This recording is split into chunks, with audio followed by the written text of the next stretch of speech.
Hello? Oh no! Hello, can you hear me now? Yay! Oh no, my time, the time is running out. I should go back. Hello. Thank you for telling me. Oh, I had no idea. Thank you for telling me. You didn't miss much. I was just kind of rambling about how I have reached my financial goals, and for now, and I think I'm kind of just going to be in saving money mode because I want to buy a expensive thing that will be showing up soon, or in a couple seasons. Hey Beanie, what's up? Hello. So I was kind of like wondering about maybe I should have actually played this a little bit off of stream, because I actually kind of I realized that maybe there's actually not going to be very interesting events happening because it's just I'm saving money, I'm romancing girls, but maybe it's just some, I don't know, or maybe it's fine just to have like a chill vibes sort of stream.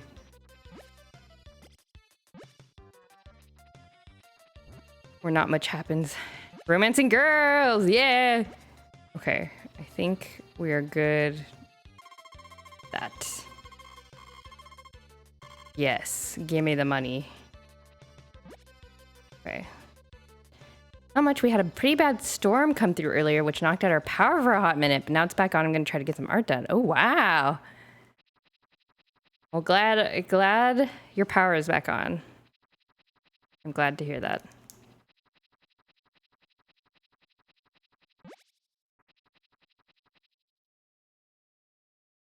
I was working on some art today for like 30 minutes because I was trying to prep for on Sunday I want to do an art stream, and I was like, you know what, I should draw some Harvest Moon Super Nintendo fan art. So I was drawing the sketch. I think it'll be cool. We'll see how it turns out.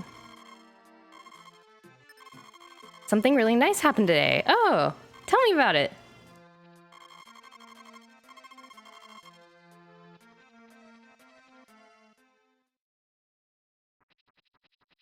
Where's the diary?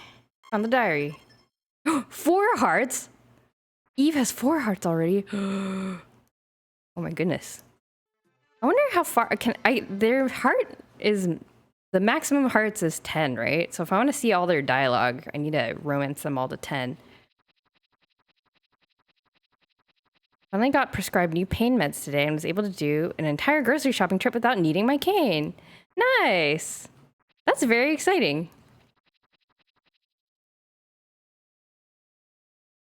It is always very nice when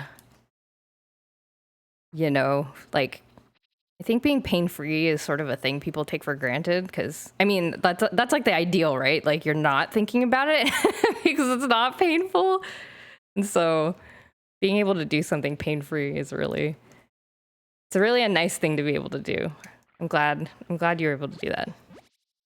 Back is still not good, but can do much more with less pain than usual. That's good. That's awesome. I'm happy for you.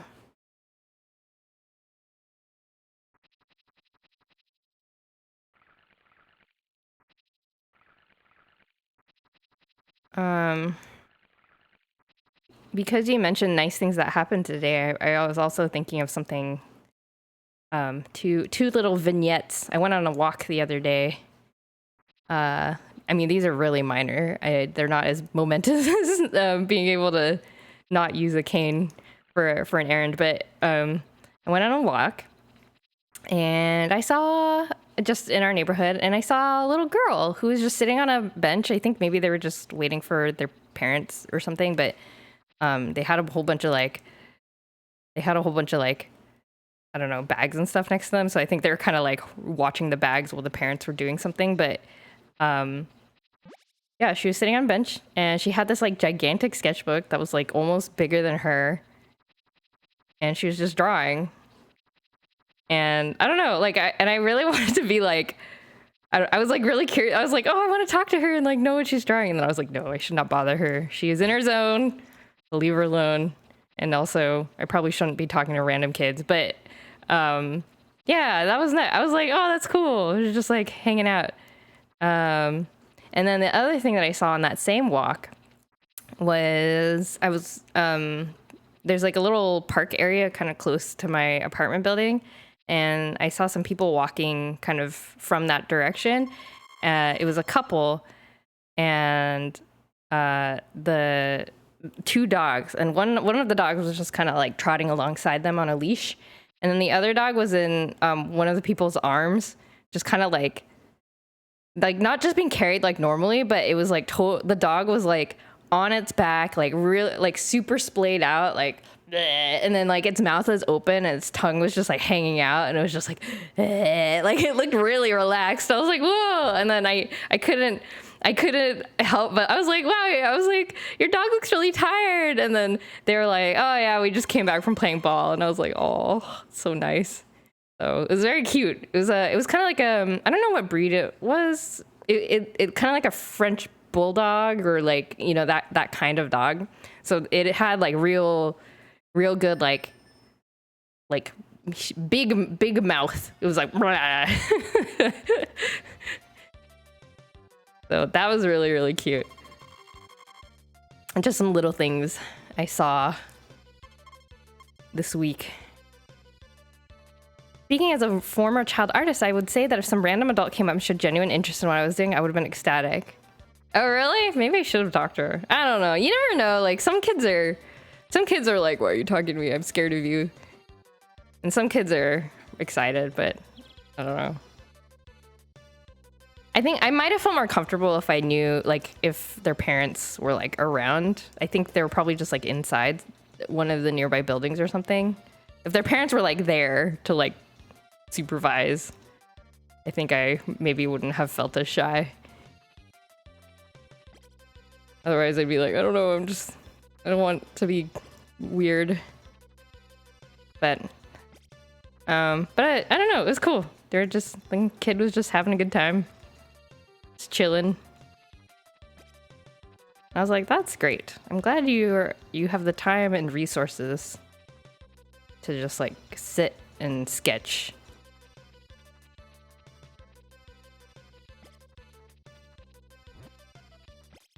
All right.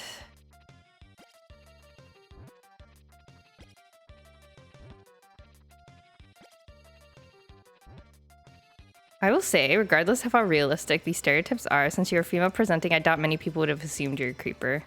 That's true.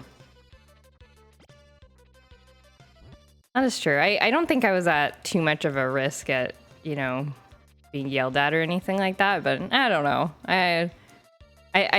It's I think also just like the kid, I don't know how comfortable individual, it depends on the kid, I think, about how comfortable they are with adults. And if they're like with their parents, they might feel a lot less like weirded out by a stranger. So I think it was more that. Don't want to scare them. Okay, I need to bring a flower to my hopeful girlfriend. I would like to marry Anne. I keep having to stop myself from saying Anne because I keep accidentally saying it.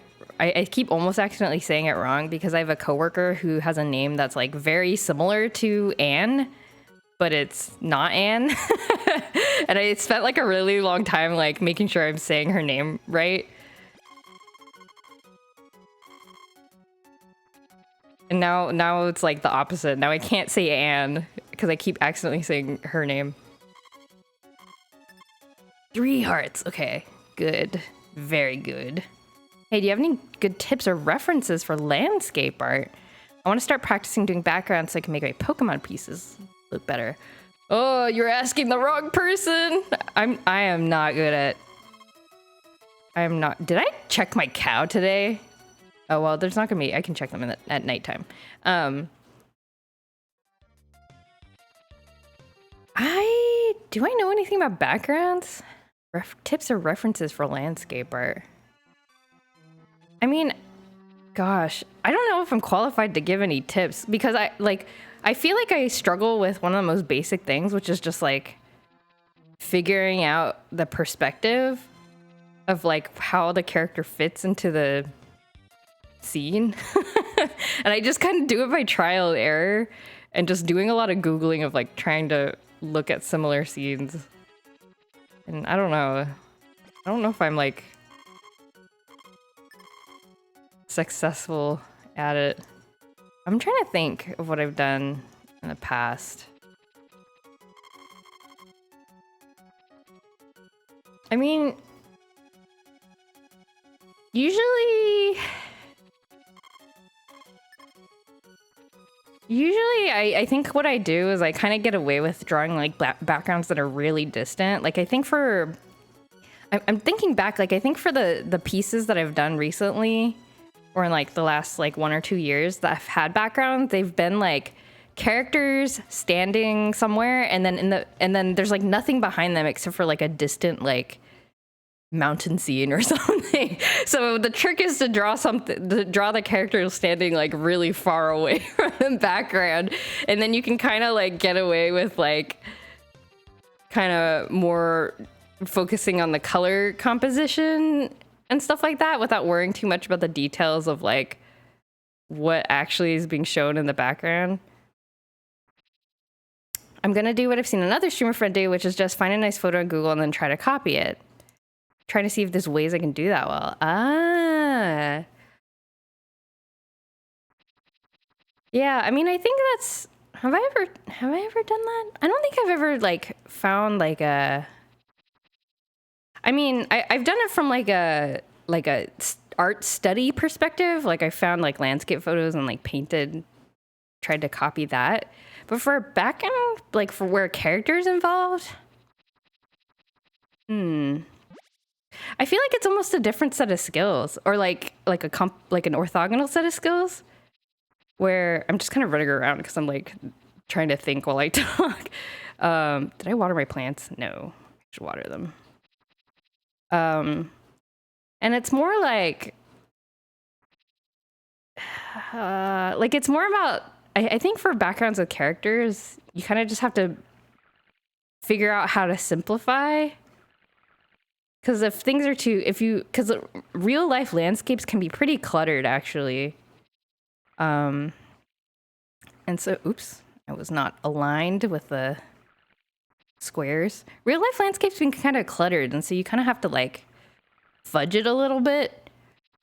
But I guess the straight up copying helps build those skills. Like once you kind of know how to paint what exists, you can kind of better paint what. You can better figure out how to simplify the scene, I guess, without it looking unrealistic. I don't know. I've seen people do that actually for plein air paintings. Actually, like if you watch like people who draw from life or paint from life, they actually don't copy every single detail. Like sometimes they'll just like leave stuff out because it like makes the scene look kind of too cluttered. They'll like remove things or like draw a tree like slightly over to the left more or something like that. So I guess if you do that enough, you'll get enough practice simplifying a scene down. Yeah, I don't know. I saw your egg. Thank you.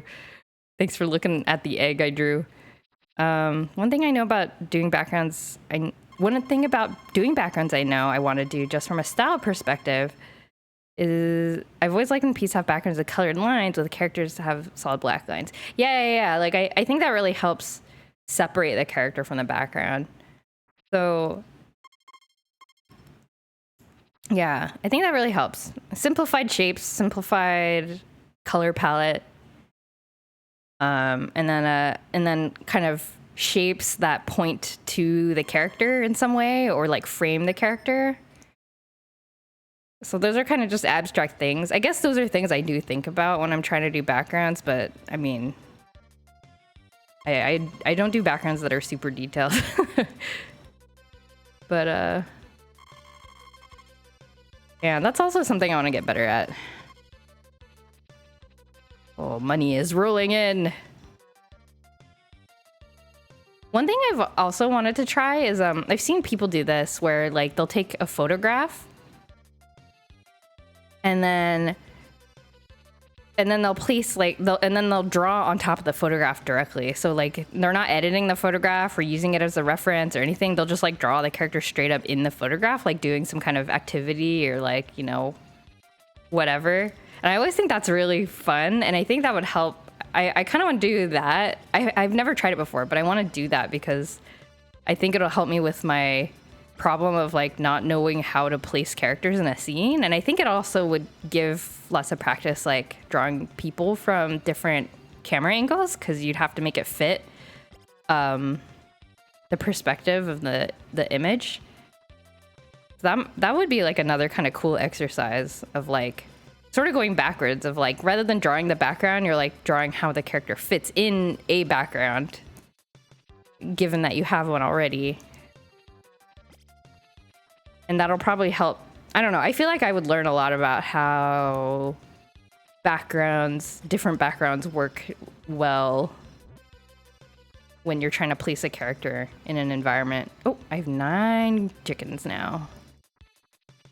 Hello, Kai. Welcome to the stream. Thought about following along with a couple of Bob Ross videos, but like, as lovely as this work is, full respect to the man, most of his pieces are very similar composition from a very similar perspective. Yes, I totally agree. Yeah, like I think it's very much like, they're like nice to look at and fun to do, but from a like, I mean, that's exactly what I mean about like characters, like doing a background from life or like doing a scene and doing a background where a character is going to be part of the scene is like pretty different, or like you have to kind of think about it differently. Take a friend outside, take photos of them from different angles, and draw over the photo, putting your own character over your pal's reference. Yeah. Like, I think that sounds like a really good idea. I want to do that.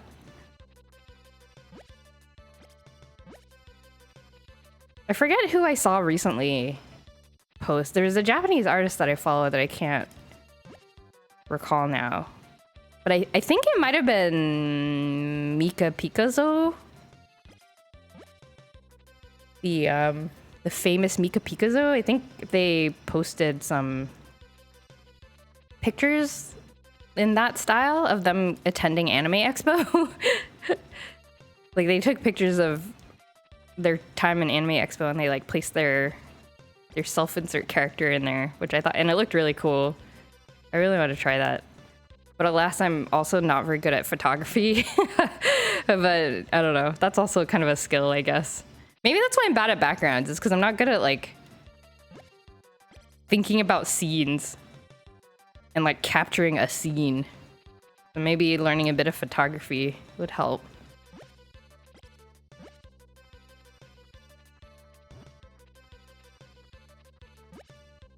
Is there gonna be enough time in the day? I need to give Anna a flower. Do you think she likes tomatoes? Oh no, but tomatoes are too expensive. I can't give Anna a gift the price of a tomato. Also, there's plenty of argument that just being able to draw landscapes will make you better at drawing.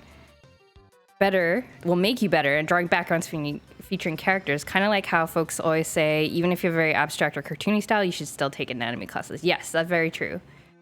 Yeah, especially I think regarding color, and perspective. Like, I think those are kind of the main things, like, that people kind of... No! Nighttime, please. Uh-oh. Yeah, I think color and perspective are sort of the main things to learn from doing real life studies. Because I think if you have those down, yeah, I think you can kind of get away with something simplified.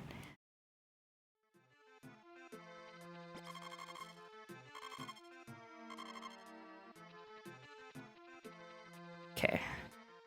I missed I did not talk to my crush today. So sad.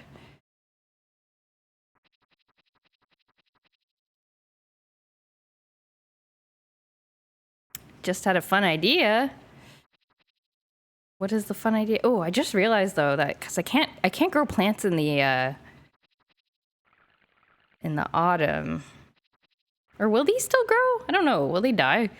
But I can't grow if I cannot grow plants in the autumn, I'll have plenty of time to romance people.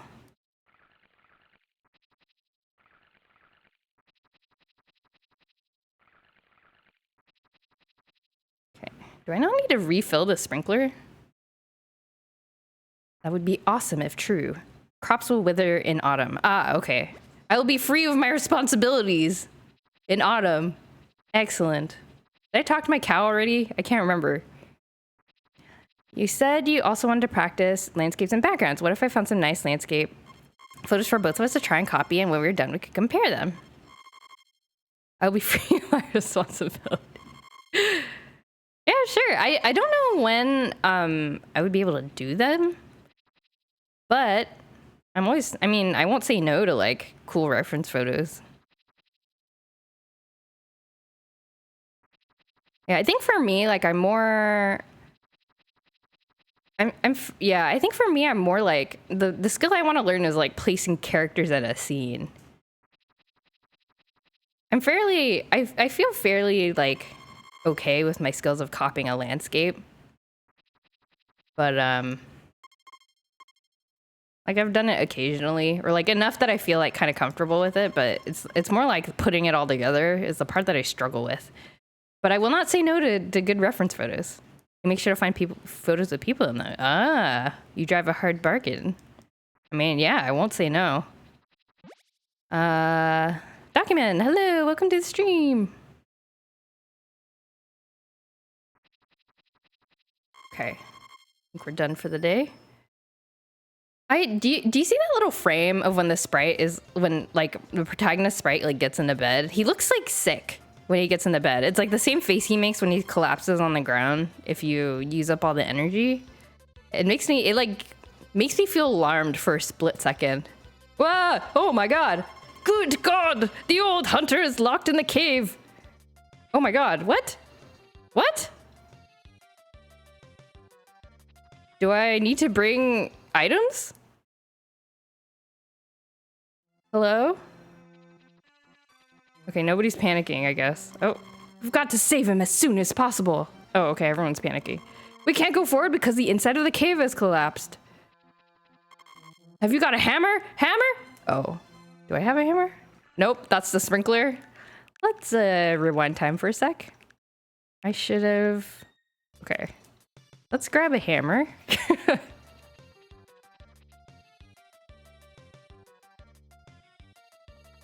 Hammer, hammer, hammer, hammer. I'll grab my brush too. Okay, hammer.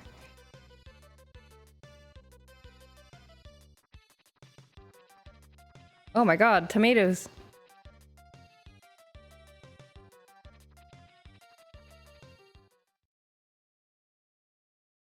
I wonder what all these NPCs' names are. I wish I knew their names besides the girls. I have a hammer. Let me in. Me to the rescue. Oh, Eve, please help my grandpa. I will. Just you wait. Hammer time. Hammer time. How did you even get in here? Are you okay, sir? Groan. Ouch. It's you. Yeah, I'm too old now. If something happens to me, look after Eve. Oh, is this like Eve's heart event? I think I must have hit 5 hearts with her or something. Grandpa, I am so glad to see that you are alright. I could have gotten out there myself. Grandpa, you scared me to death. Please don't be unreasonable anymore. Come down to the town.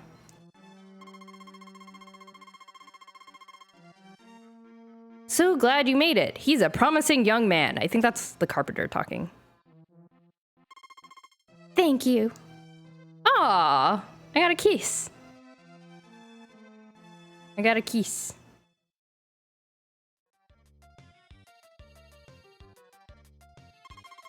I'm going to... What? No, you can't go to bed. No, I need to... What? No. I need to feed my chickens, you fool. We're doing this again. We're doing this again. Thank God for rewind. Okay, hold on. Grandpa can wait. I'm gonna feed my chickens. The rewind is nice. Hello, chickens.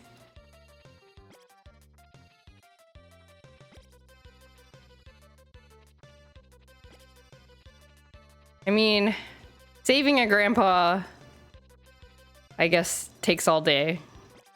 I guess.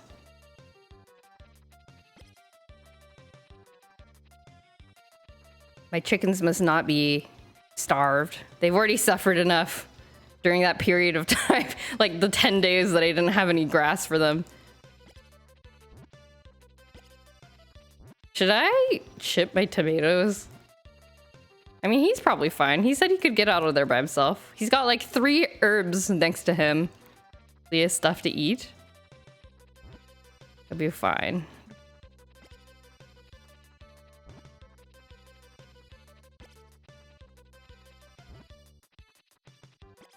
Maybe I should chip my tomatoes. What time does Grandpa expire? I hope it's maybe 5 p.m. I forgot to brush my cow.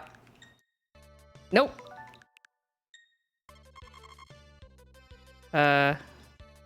Okay, does this do anything when they're little?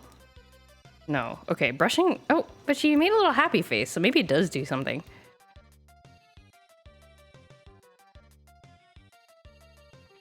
All right. Let's try shipping some tomatoes.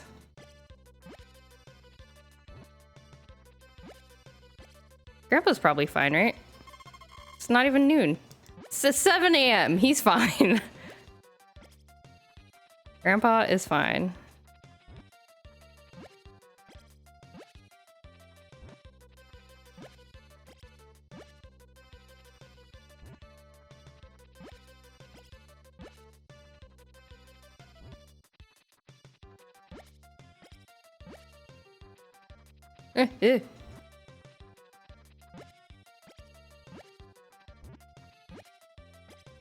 What time is it? 9 o'clock? Okay, plenty of time. Plenty of time. I need to make as much money as possible. I need 20K before the end of summer, I'm realizing, because I need that bell tree.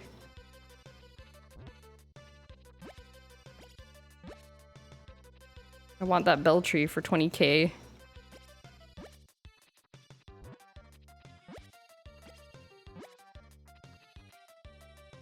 Grandpa? 11 o'clock now? Okay, still pre-lunch. Sure he's fine. Does nobody else have a hammer?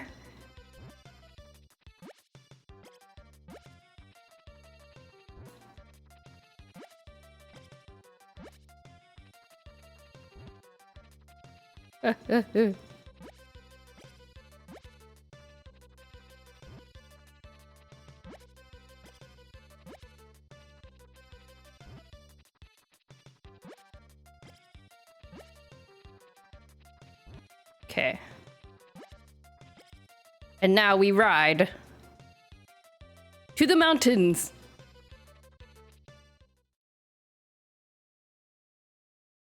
All right, everyone, stop freaking out. As soon as possible. That's why I'm here. How do you not have a hammer? Between the 3 carpenters. Save my grandpa. I will save him. Hammer! Okay. Alright, Grandpa. Here I am. Grown ouch. Alright. Yeah, this must... I think this is Eve's heart event. I think that's why this happened.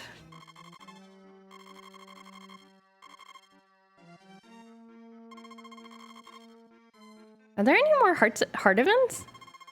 I think there's just one, right? Let me check the internet. Will the internet tell me?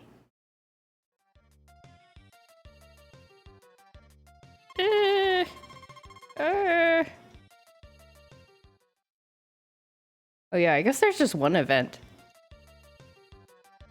So actually, maybe I can stop focusing on Eve for a while. I mean, although I might as well just keep romancing her because she's available at nighttime where it's very easy to just like go see her. I guess there isn't really any reason to not give her flowers.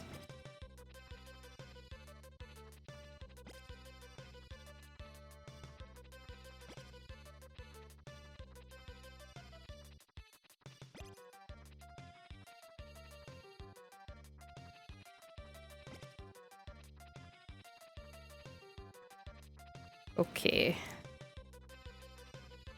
Chickens.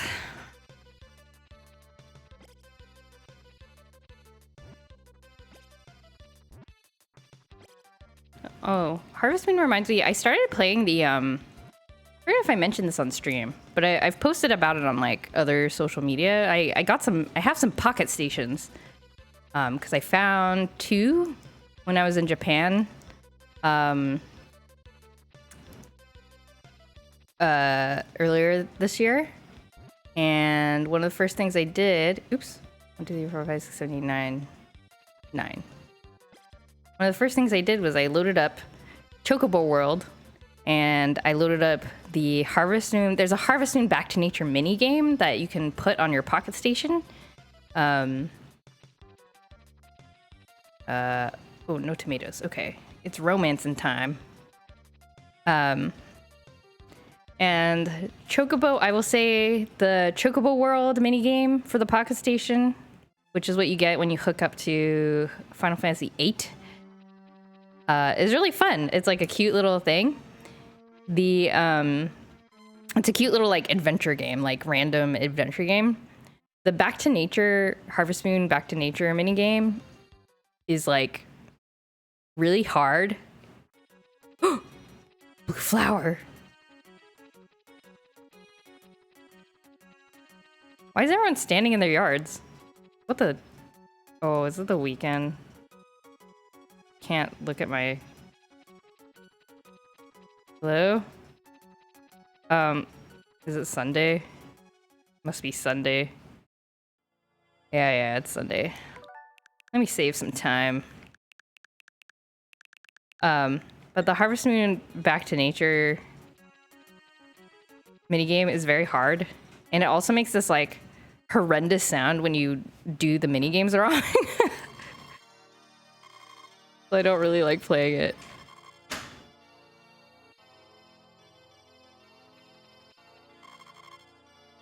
Let's just talk to everybody.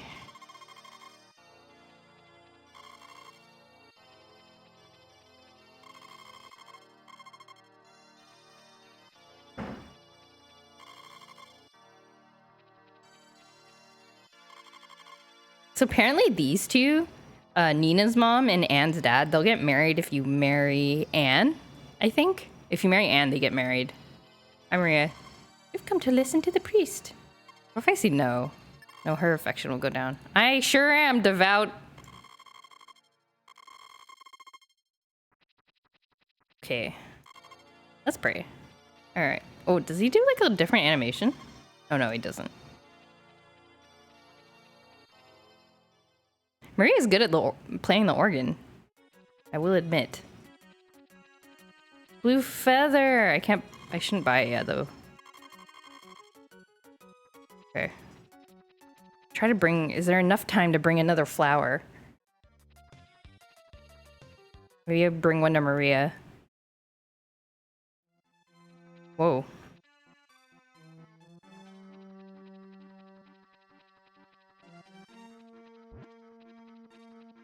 Okay. But anyway, Pocket Station. So it makes this horrendous sound. The minigames are really hard. It's only in Japanese because I guess the English version of Back to Nature just like didn't have Pocket Station support or whatever. So it's only in Japanese. So I don't know how any of the minigames work. But the idea is that you're supposed to, it's like a little pet, like it's a virtual pet where the pet is a harvest sprite, kind of. And you're supposed to like train the harvest sprite to be like good at various farm tasks. And then once you've trained your harvest sprite enough, you can like put it back and connect it back to your PlayStation. And then you're supposed to like upload it back into Back to Nature. And then you have like a cool harvest sprite that can like do all sorts of stuff.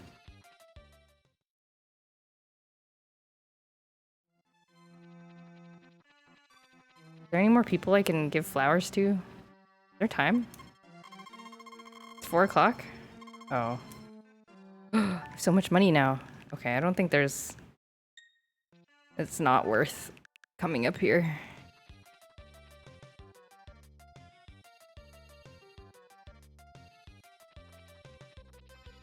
Does it improve Harvest Sprite relationships? I don't know if it improves our relationship. It improves their skills.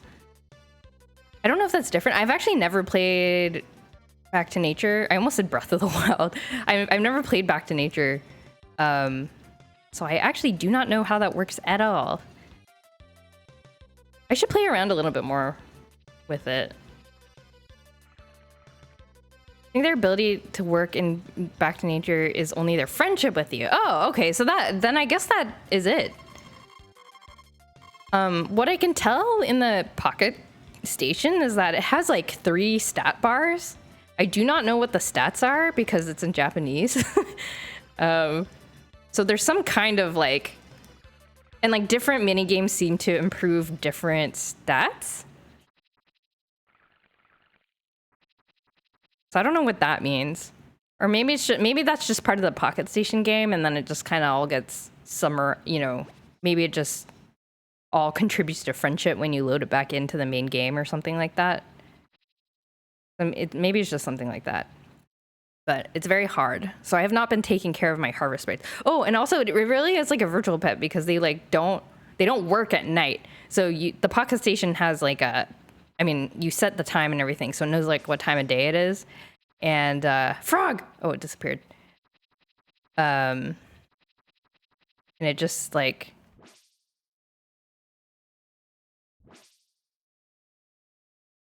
it just will like go to sleep. But like but other Pocket Station games don't do that. Like Chocobo World is just on all the time. So I don't know. Yeah, so it's like you get a little Harvest Sprite pet, except the pet is extremely hard to train. It like the stats go up like minuscule amounts at a time. All right, everything's water. When am I gonna get a horse? I want a horse. I can run around. Okay, time to sleep. Okay, look at the protagonist, Jack, Pete. Look, he's gonna look real sad. Look at him. He's so sad. He's so sad when he goes to sleep.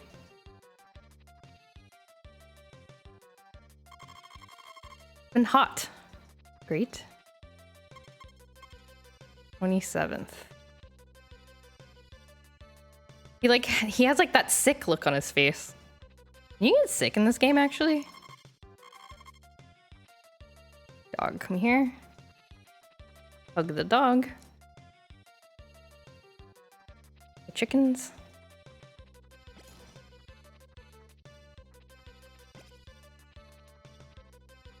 Okay.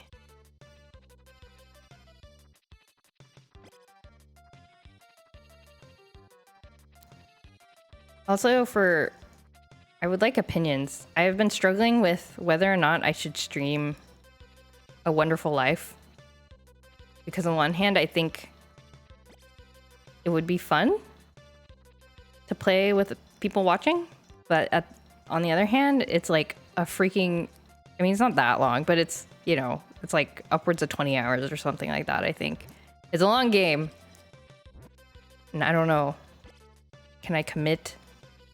I think if I do, then I will want to do it after I finish Harvest Moon Super Nintendo. But then that means I have to wait for a while to play the game, and I want to play it. So that's the other problem. I don't know. You don't know. Worst case scenario, you won't run out of anything to do for a while. That's true. 5, 6, 7, 8, 9. That's true. I want to play A Wonderful Life, but at the same time, I'm being kind of greedy because I'm streaming this, but I am playing it, so that might be a lot of Harvest Moon overload on my part. And I'm also still making my way through Chrono Cross, which Chrono Cross I decided not to stream. I did stream like a couple of sessions of it, but oh no, I need my brush. Hold on. But I realized it's gonna be very long and very grindy, so I decided not to stream Chrono Cross. Though I'm kind of regretting it actually, because it turns out there's a lot of really fun like character interaction things. And the grindy part, which is what I was worried about, can be sort of removed by officially endorsed cheating. Because what I did not realize was that Chrono Cross has like speed up, like a built-in speed up thing, and it also has a battle boost, which basically means your characters can never take any damage. So you can just kind of breeze. You can just kind of breeze through battles. And it also has auto battle. So you can just turn on a button and then the characters will just attack without you having to do anything. So with all this combined, I like don't have to grind through battles at all. I don't know how fun that would be to watch though. It is great for my life in the, you know, because I don't have to like sit there and like grind through a bunch of battles. But I don't know if that would be like fun to watch on stream. So maybe I don't know. So maybe it's fine that I'm not streaming it. I don't know. But there's some wacky stuff that happens in Chrono Cross that I think people would maybe appreciate reactions to. Because there was a part very recently where I was like, what's happening?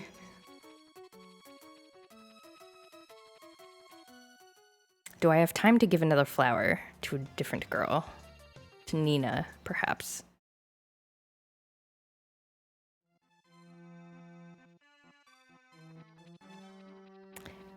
In the fall, will there be flowers for me to give to the girls?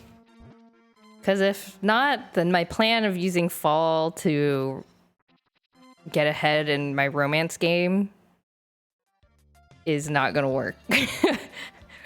Or I'm gonna have to give eggs or something.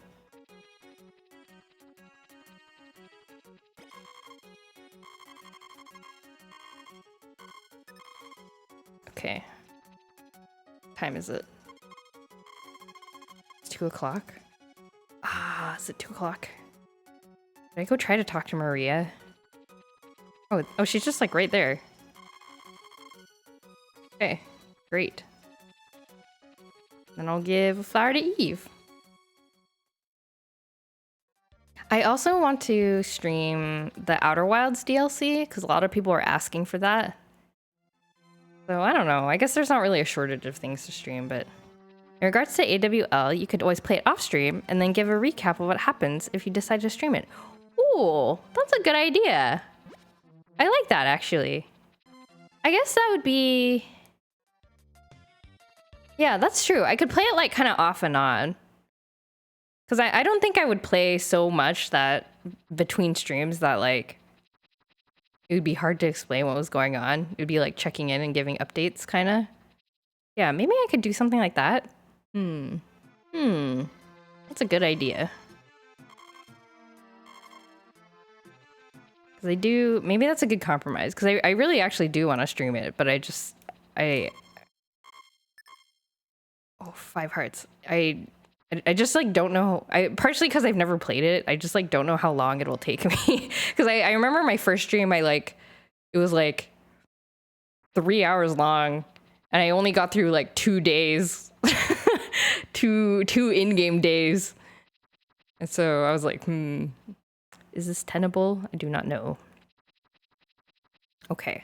That might be a good compromise. I will consider that. Do I have my sprinkler on hand? I do not. It would fit well if you decide to stream it interspersed with other streams. Yeah, I think you're right. I think that would be a good idea. Because I definitely don't like streaming... I don't know. I like to mix in other stuff.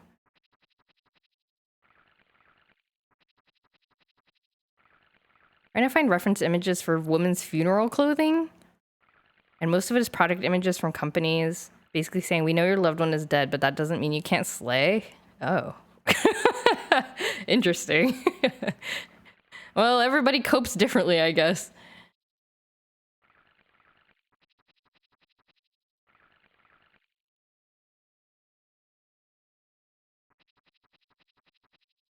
Oh, that reminds me, have you all watched or played The Mortuary's Assistant?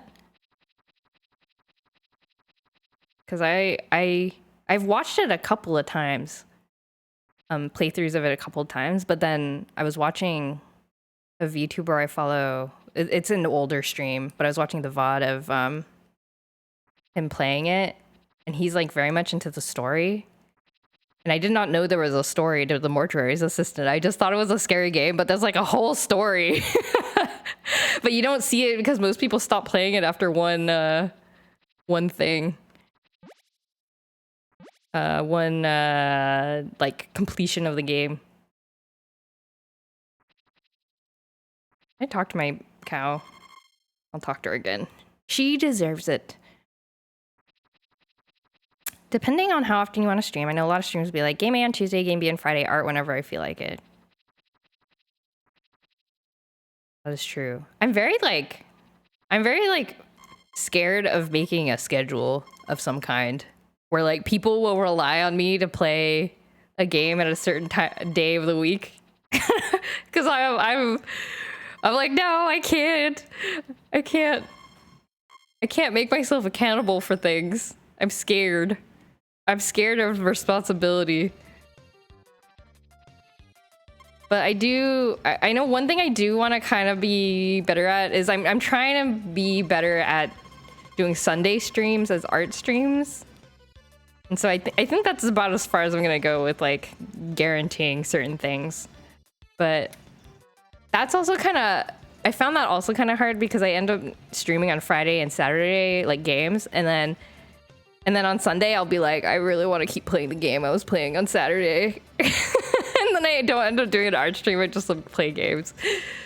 So I don't know. Maybe I should switch it around. I can't remember where, but Mortuary's Assistant is wild. Yeah, it's a really cool game. I don't think I would have the stomach to play it on my own, but I like watching other people play horror games. I don't like playing horror games myself because I am a weenie and I get scared. Ah! Egg! Did you see that? I just destroyed an egg. It was hiding under this chicken. Are there any more eggs hiding? No. Okay. It's a very cool game though, and apparently like kind of like 90% accurate. I mean, besides all the paranormal activity and things like that, but like the actual like embalming process and stuff is actually like pretty well researched, is what I've heard. I'm constantly torn between not wanting to make promises I'm not sure I'll be able to keep and knowing that a schedule can often actually keep me motivated to actually stream.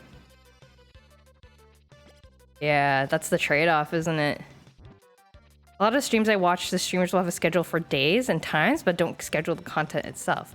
Oh, interesting. Interesting. Oh, I guess I have seen that. Like somebody will say like, I've seen people say things like, oh, like I'm gonna stream a retro game like this day at this time, but I'm not sure when. So that's true. Maybe I could do something like that. I don't know. And I know that it would help people, like viewers, because then they could like, you know, if they want to watch me play Outer Wilds, for example, and not miss the ending, which I think happened to somebody, somebody who was following me the whole time watching Outer Wilds, and then they missed the stream where I played the ending. I felt really bad about that. So a schedule would probably have helped in a situation such as that. So, yeah, I don't know. I don't know, man. I think it also kind of, I think making a schedule also, I think is gonna force me to face my what's the word? Like opinion, I guess, about how serious I want to be about streaming. Because if I make a schedule, I'm like, oh man, I actually, you know, I'm a streamer then. I mean, even if it's only like 3 days a week. I don't know. Am I a streamer? I mean, I've put a lot of, I guess I've put a lot of effort into my channel, but I don't know. I don't know.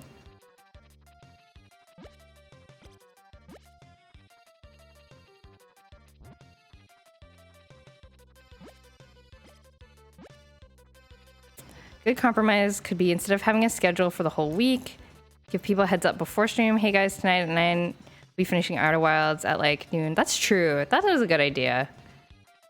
I could just like tweet or something, or threads or whatever the new thing is nowadays. Instagram stories. I'm trying to move away from Twitter, but I don't know where else to post stuff. I don't know how, like, because I know like the big thing nowadays is TikTok, but I don't think I've ever even looked at it. Like the only TikToks I've seen are like people reposting TikToks on Twitter or YouTube. I feel like a grandma. I don't know how it works.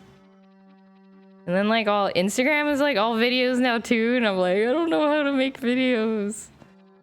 How are you all doing this? They're all like cool looking videos. Speaking from personal experience as someone who loves your streams, it'd be nice to know ahead of time that you're gonna be streaming instead of casually hopping on Twitch and noticing it live. That's true. Yeah, I think most of all, I think it'd be nice for viewers to know like something's gonna be going on that evening. That's true. Yeah, I'll figure out. Maybe I should start posting. Just like, I haven't even done the thing where like I know a lot of people are like they like post on Twitter and like they even like change their display name and their profile picture when they're live on Twitch.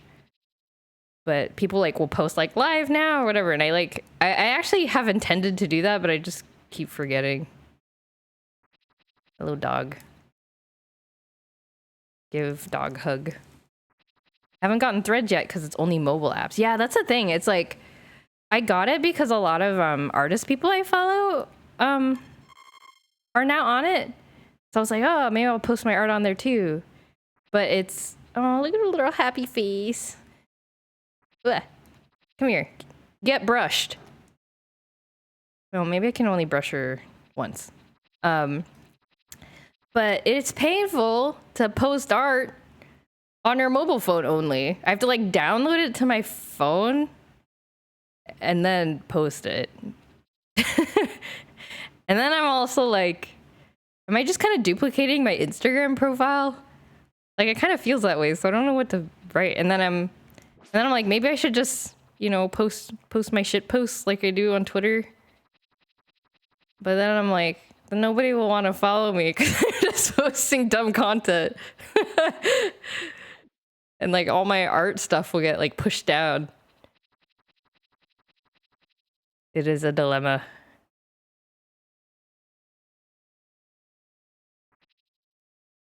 I'm not gonna claim it's a guaranteed thing. She did mainly stream Minecraft after all, and that's its whole own thing. But someone I used to know who's a streamer, and when she started announcing her streams on TikTok, she jumped from 500 followers to like 15,000. Oh my god. Holy wow, that's wild. I kind of fear a large following. Like, I think if my followers was like under 1,000 for the rest of my life, I think I would be pretty happy with that. Because I don't know.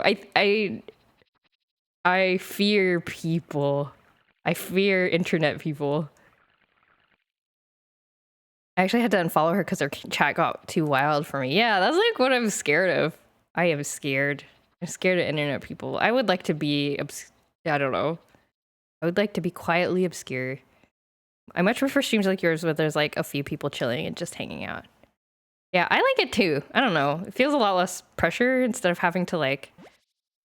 I can read the chat at a reasonable pace, and I think for the most part, people have been really good at like not backseating or being like overly, you know, overly like pushy or otherwise scary. So like I'd be very happy for this to not become big at all. Wow, that's crazy though. That's really wild. I mean, good for her. She found her audience. Internet people should generally be treated with skepticism. Yes. I agree. I think there's something about the internet that makes people act differently. I think for good and for bad. Like I think for both. I mean, I think the classic story is like, you know, if you don't see a person in front of you, people can end up being a lot meaner than they might be in like real life, because you just don't kind of think about the person behind the screen. But on the other hand though, like I feel like it really helps people open up sometimes. Like I think that was definitely true for me, especially when I was younger. Like I was a lot more social online than I was in real life. And so I don't know, it like makes you act different. It's kind of interesting. I wonder if there's some kind of... I'm sure there's some kind of like psychological, scientific explanation for it.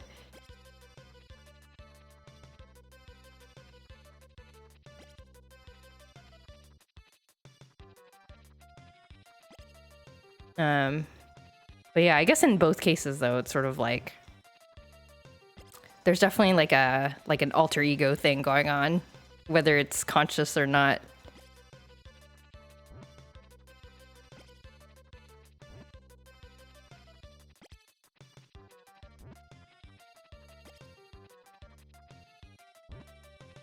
Okay. Oh my god, these chickens. Please, just... These chickens. They're stressing me out. Everyone calm down. Okay, 9. Okay, great.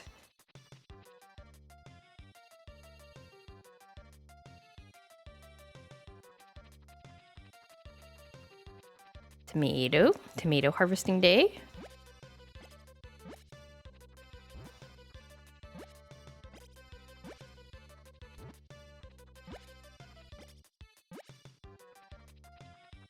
Maybe what I'll do is maybe I should announce my art streams. Like I don't feel that much of a need to announce my game streams, but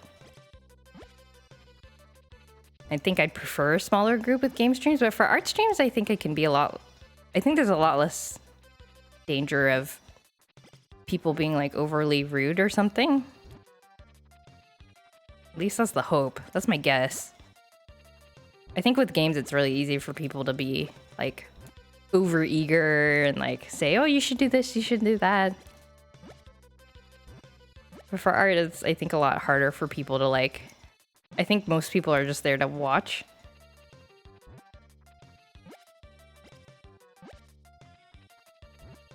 I don't know.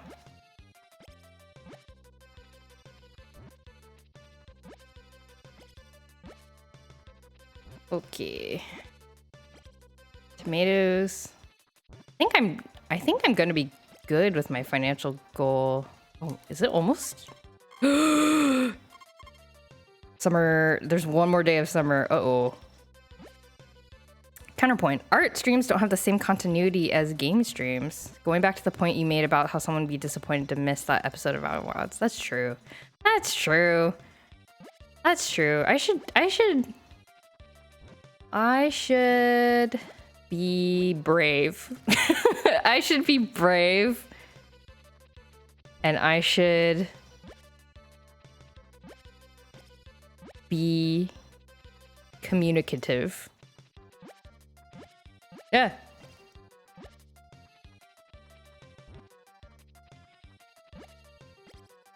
I should be brave. Some internet people can be nice. Probably. Oh wait, did I... Am I missing one thing of tomatoes? No, I just wasted my time. No. Okay.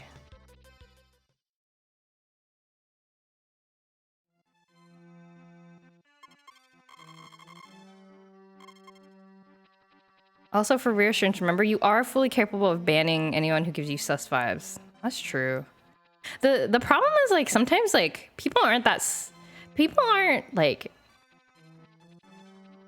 I don't know what to do when people are like medium sus. Like if they're like super sus, then I'm like, okay, like I'll ban, like I'm comfortable doing that. But if they're like medium sus, like you know, kind of being a little bit rude, but they like don't, it seems like maybe they don't mean it or something like that. Like I'm like, I don't know, what should I do? Just let them be, or kind of ignore it, or fostering the type of community you want is a big part of it. Yeah, that's true. I mean, it's good to call it out, but maybe, I don't know. I don't know how to confront people, y'all. I'm scared. I'm scared. I guess it's like a thing I'll kind of learn along the way, though. I'm sure it'll like if I'm gonna be doing the streaming thing for a while, I'm sure it'll come up. In that case, if you tell them they're close to pushing a boundary and how they respond will show where they fall on the susso-meter. Having good mods also helps so much. Also, that's true. That is true. It really is about kind of how people respond, isn't it? Like everybody makes mistakes. And it's like, if they're like mad at you for affirming your boundaries, then that's like, I guess that does kind of help define the sus metric. Having good mods also helps. Good mods are critical, especially if it's something that'd be difficult for you personally.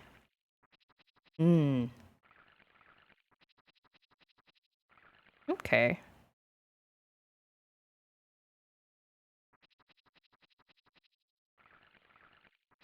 I mean, I wonder if I should just kind of like, I mean, maybe that's part of the thing is like, I actually don't watch a whole lot of streamers, especially on Twitch. Like I actually watch I watch a couple of VTubers on YouTube. But if I watched folks, I should learn. I should learn from experienced people.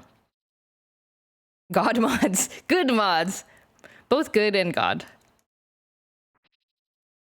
I should learn. I should learn from people. And I'm sure the strategies for like managing your chat is like a lot different when you have like 100 versus when you have 1,000 versus when you have 10,000 followers. The strategies are probably pretty different. Or maybe they're the same. I don't know. I'm speculating.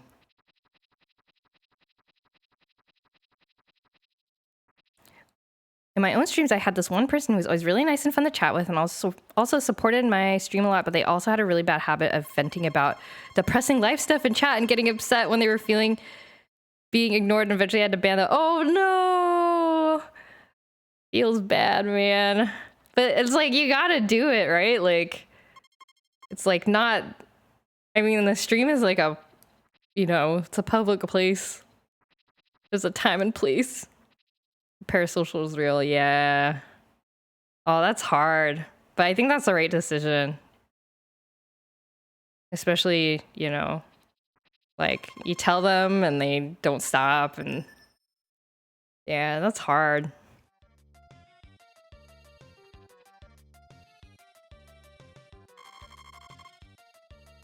Been hot recently. Okay, this is the last day of summer. We're gonna see what fall looks like very soon. Wait, how much money do I have? Oh, I'm 3,000 away from my goal.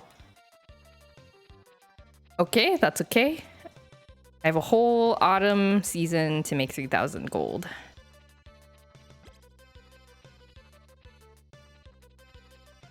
Part of it was my own fault because I was still a new streamer and my initial reaction was to try and help, but eventually kept happening. I had to accept it was an issue. Yeah. Your instinct is definitely, I mean, that's like definitely what I would do too. It's just like, oh no, like I feel bad for this person and like want to help them and whatever. But at the same time, it's like, you know, it's like a weird, if they haven't kind of broached that step of like becoming friends first, then it gets kind of weird, you know? And then they're sort of like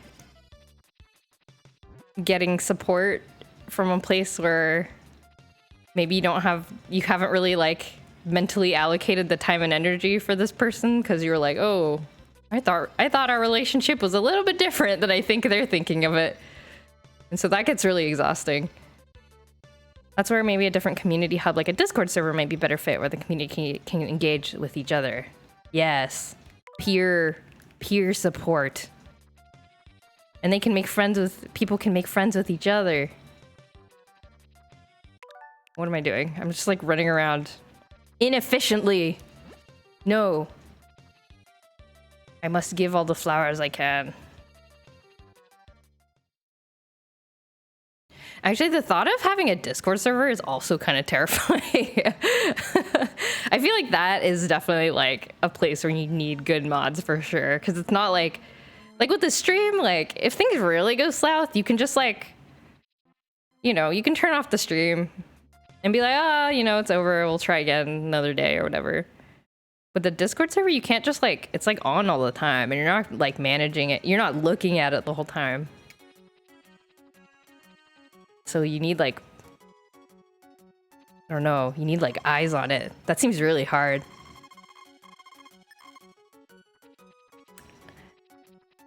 There's also stuff related to my own queer shit, like when I once had a new chatter come in and say, why do you have pink hair? You're a dude, and I'd zero urge to deal with that and just kick me out without saying anything. Oh yeah, I think that's like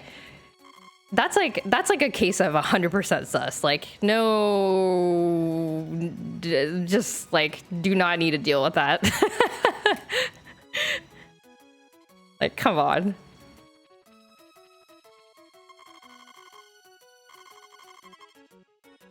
Yeah, I think that's a pretty easy verdict, I think.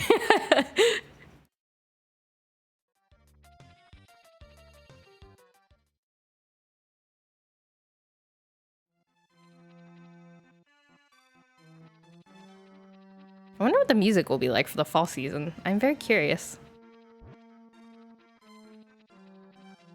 And will I be able to fish in the fall and winter? I'm curious.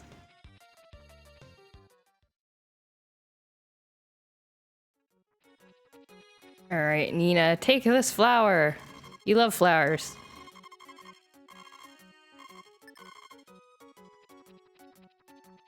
Talk to Maria. It's been hot every day, but how are you doing? Oh, I feel like that's a different dialogue, I think.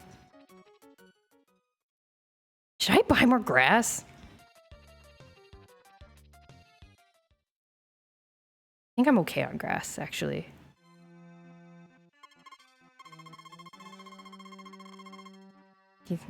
Maybe I need more grass. Yeah, maybe I should buy some more grass. I don't think you could turn a profit on more cows before the end of the winter. Yeah. But should I? Should I? Do I need more grass? Chickens, you should be able to? Yeah. You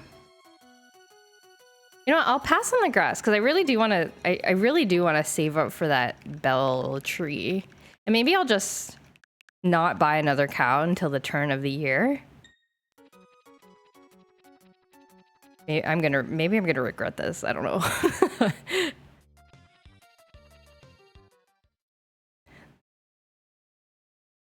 I don't know why I keep turning into. I'm like looking at chat and I keep turning into like random. I like keep walking into random doors for no reason. The most important thing to keep in mind when you're streamer cultivating community is that you are the focus. If someone says or does something that upsets you, even if it could have easily been a misunderstanding, it'd be healthier for you to just block the person than you're completely valid in doing so. You could have 100 people taking time out of the day to come see you, and if you let yourself get unhappy with the space you've built, then all those people will also be affected. That's a good way of putting it. Streamer wisdom from Beanie. The ones you want to keep around will always care about you enough to focus on yourself. That's true. That's true. There's like no... Yeah, I think what you're saying is like, there's not really a need to be a people pleaser, right? It's like the people who are not, you know, not really matching your vibe or are just plain rude, like they will go off and find other streams. They're not like people you want to keep in your community anyway, so why bother spending too much energy on them? You're not there to like, they are not Harvest Moon NPCs where you need to like up everyone's affection so you can get the good ending, right? You could just move on.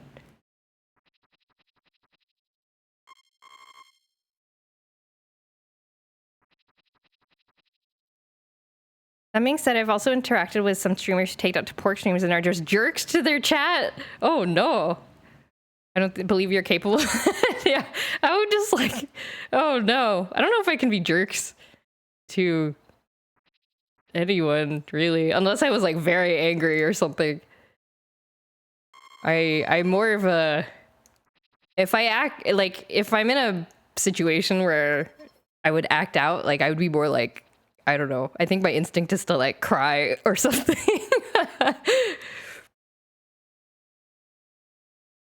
Pretty sure the meanest thing you've ever said to me was, "Hey, stop buying me gifts." Oh no. Oh no. Well, I hope that was less mean and more like, I'm really sorry. I don't have places to put this. But yeah. Beanie's a good example of somebody who takes boundary setting very seriously, and I appreciate it. Okay, this is the last day of summer.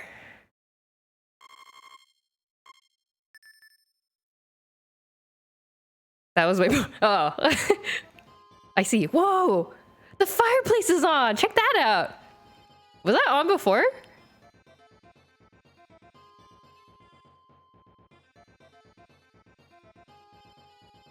Well, the music is so good. Friday, 1st of fall. All right. What's the weather like today? Tomorrow. So that being said, you actually said was don't send me more Pokemon cards. Yes. Never said about sending you anything. No! Please don't. Please don't. I appreciate your I appreciate the generosity that you express. Like, I really like that. Hello, little girl? I want an egg. Okay, I'll get you an egg, I guess. Hey, people had fun with your pack opening stream. Just helping you create hashtag content. That's true. That is true. Oh, and actually what happened was so there's some cards that I was like, I probably won't keep these. I was like trying to sort through some of them, and I was like, I don't know, like, what should I do with these? Because I know they were extras that you had, and like for me, I was like, okay, like some of these are like not ones I want to like keep around forever. So I was like, what should I do with them? And I gave them to a local parent who like I posted like a community post in our neighborhood, and I was like, hey, I have a bunch of extra Pokemon cards. Like, anybody want them? And I like did a random draw, gave them to a parent that really wanted them for their kids. I met up with them, handed over some of the Pokemon cards, and they were like, "Oh my god, my kids are gonna love these!" And I'm like, "Aw." So that felt nice. So Beanie, the cards you gave me, so some of them have gone to, I kept some, and the others have gone to a good place where they're kids who will appreciate them very much. So they've made a journey.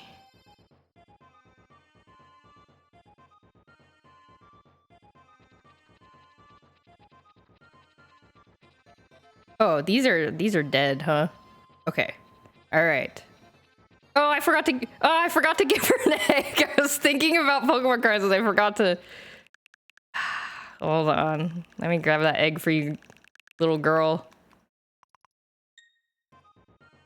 Okay, let me feed them first. I sold all my eggs. So we must rewind time. 1, 2, 3. Something I learned a lot of people do with their spare comments is they make little homemade packs and give them out on Halloween along with candy. Oh yeah, you mentioned that, I think. I think you mentioned that. Was it in chat? I think during the pack opening stream? I think you mentioned that. Though, sadly, like in our neighborhood, we don't have a lot of kids in my immediate neighborhood. And I also live in an apartment building, which I think is mostly full of like young adults. Young to medium age adults that don't have kids. So we don't have a lot of, there's not a lot of Halloween trick-or-treating going on here, but if I ever do live in a neighborhood where we do have trick-or-treating, I would definitely do that. I think that would be really cool. Okay, I have saved 1 egg for you, little girl. Thank you. This is the money I saved. Bye. What? She wanted to buy straight from the source. Okay, but how many of the young to medium adults are just Pokemon fans? That's true. I could put up like a notice in our apartment building and be like, "Happy Halloween. If you would like to trick or treat, I have no candy." I mean, I guess I could get candy. I have candy and Pokemon cards. Please come by.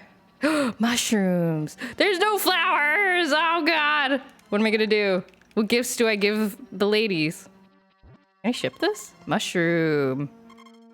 Mushroom. Don't eat. Let's sell this. That small child is trying to feed her starving family and all she can afford is a single egg. Oh no.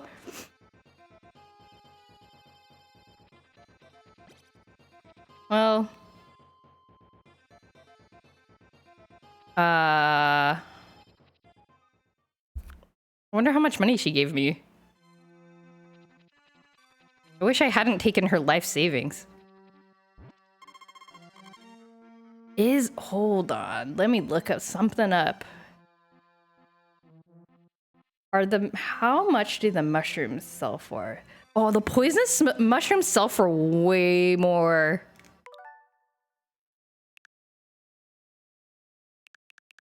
Hold on. We sell a poisonous mushroom. Whoa, these are like, looks like a little dangerous. Do not eat. Actually, speaking of food, I made something bitchin' for the dinner the other night. So I read your chat message and something funny happened in my brain where, I mean, this is how you know I don't swear very much at all, because when I saw your chat message and I thought you wrote bitchin', and I was like, what's a bitchin'? And then I was like, oh, I understand now. Wait, I need to find like a gift I can give to a girl. Do girls like mushrooms? Mushrooms are poisonous, so be careful. Bitchin'. I poured queso into ice cube trays and stuffed those cubes into spiced chicken meatballs, which I then breaded and fried. Oh, they're full of molten cheese. Have you tried putting your frozen queso in a drink, a beverage of some kind?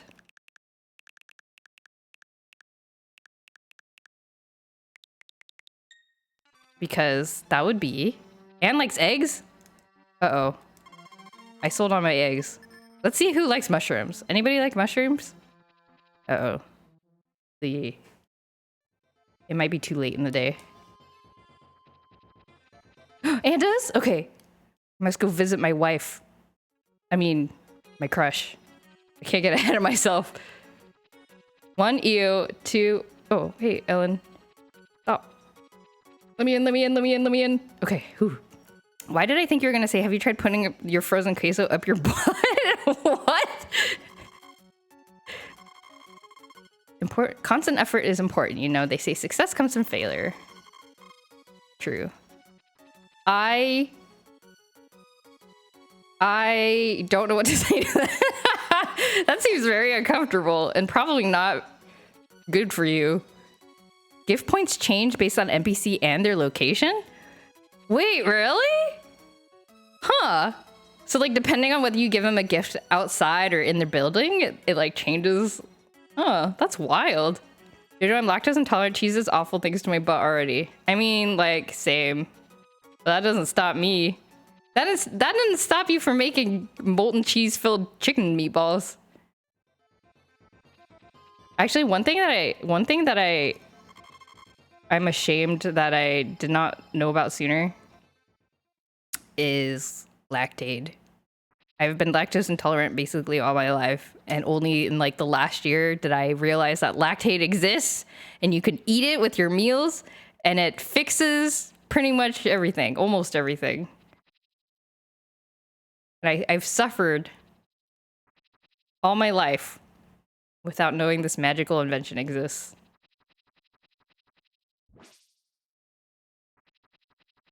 So, anybody out there lactose intolerant, try Lactaid. It works actually. It tastes like dried up vanilla ice cream, which is kind of gross depending on what you may be eating it with. But it works.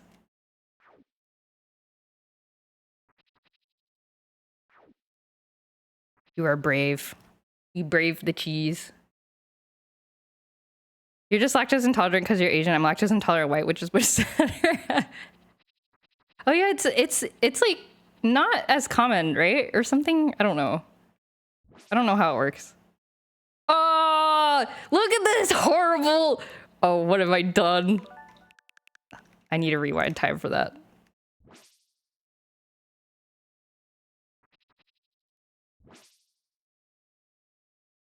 The other day I was at a restaurant and at the table next to me there was a guy who was like talking, like the staff was like, "Oh, do you have any, you know, allergens or like dietary restrictions you should think of?" And he was like, "Oh, like I'm, you know, like I'm really like I'm kind of lactose intolerant, so don't, you know, if there's any like cream or anything, blah blah blah." And they're like, "Oh, well, like a lot of our stuff is cream, but we'll like let you know." And so then like they kept coming by. It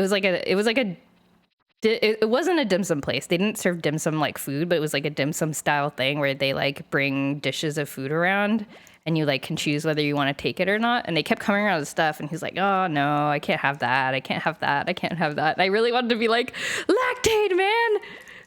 I have some in my purse right now. You can try it." But I was like, no, that would be way too nosy. For all I know, he's tried it and he just doesn't like it. I don't know. But I was like, no, he can't eat all the good food. I'm so sad. Europeans and Asians use dairy much more frequently than other parts of the world, so Asians are actually evolutionarily less tolerant of dairy. That's why it's so uncommon in most Asian cooking. Ah. Interesting. And there's probably some like origin to that, like maybe Asian countries, I don't know, something about like domestication of like milk producing animals at like different points in history and things like that.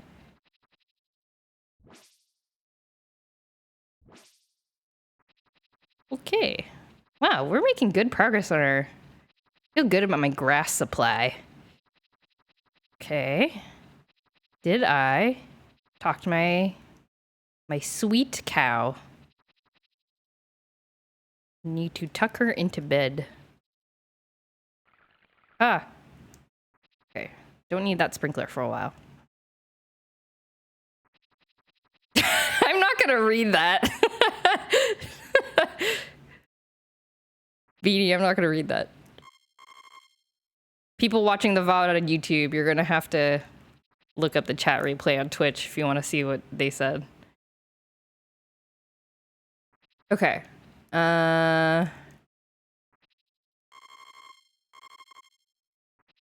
Okay. That's it. I feel weird about... I so wish I could ship things after 5 p.m. I'm so sad that I can't. There's so many mushrooms up there for the taking. I guess it's partially because the stuff, like, respawns every time you go in and out. I guess that would be, like, infinite money cheat. So never mind, I guess. What I wouldn't give for you to have a text-to-speech redeem right now. That is one of the things I fear. That is like I sometimes see streamers who have that, and I'm like, why would you do that? That's horrifying. the chaos that people could cause with it. Though I guess that's part of the fun. I don't know, but I fear it.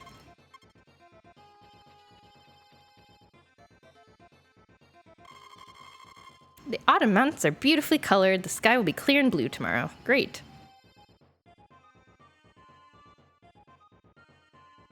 All right, what is this? What is that? Oh, it's a harvest spray. I was looking at it the other way. Give me something to eat? Okay. I'll give you an egg. Hold on. Actually, let me save time by doing all my chores here. Tiny robotic voice. Start shitting. Mommy sorry for 5 straight minutes because somebody spent $5. Yeah, I'm not very chaos what's the word? Like, that sort of thing doesn't appeal to me. I'm like scared of it. I'm scared. I stream because I stream precisely because I don't have to talk to people in real time. I don't have to hear people's voices.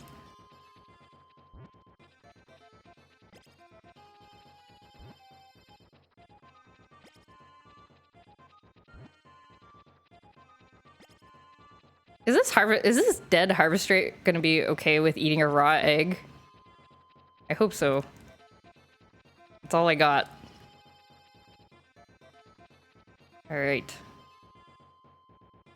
JoJo's the opposite of chaos. She's like the human equivalent of a lazy Sunday with a bowl of soup. Oh, that's like the nicest thing anyone's ever... This ungrateful little... Okay, fine. Fine. I will ship this egg and get my 50G. Fine, I will go get you a mushroom. He still took it. He ate the egg and then he was like, no, I want a mushroom. Give me a mushroom. I'm starving, but I only want a mushroom.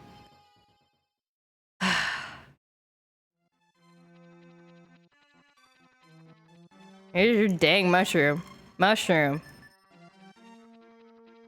omelet. Alas, there is no cooking in this game. Just raw eggs. I kind of like raw eggs, actually. Phew, I'm alive now. Thank you very much. I didn't eat anything for 3 days and you refused an egg? I guess it was a raw egg, to be fair. If you hadn't eaten anything for 3 days, would you eat a raw egg? I think I would. What happens if you give him a poison mushroom? Let's find out with the power of time travel.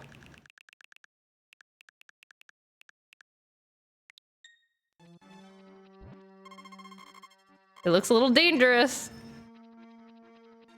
Like raw egg over rice, or like raw egg in your protein shake.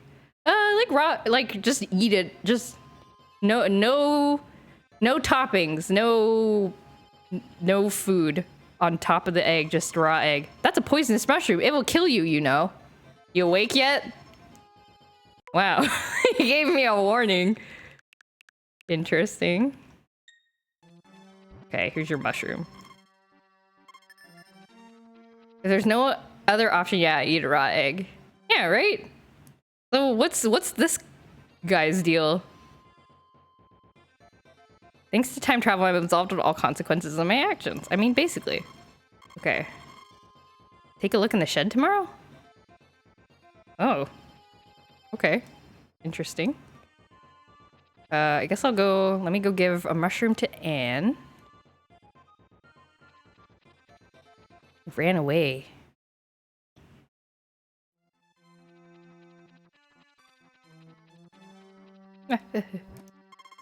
Mushroom. Do not eat.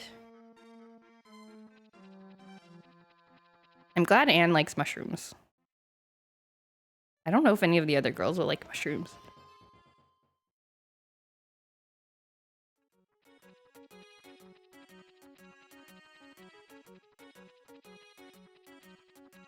Oh, Anne's here. Thank you. Hey, look at this. It's the automatic pudding maker. I've put eggs and milk in here. Now all you have to do is turn it on. Do it. Push. Oh my god. It smells wonderful, doesn't it? Weird. That's cute.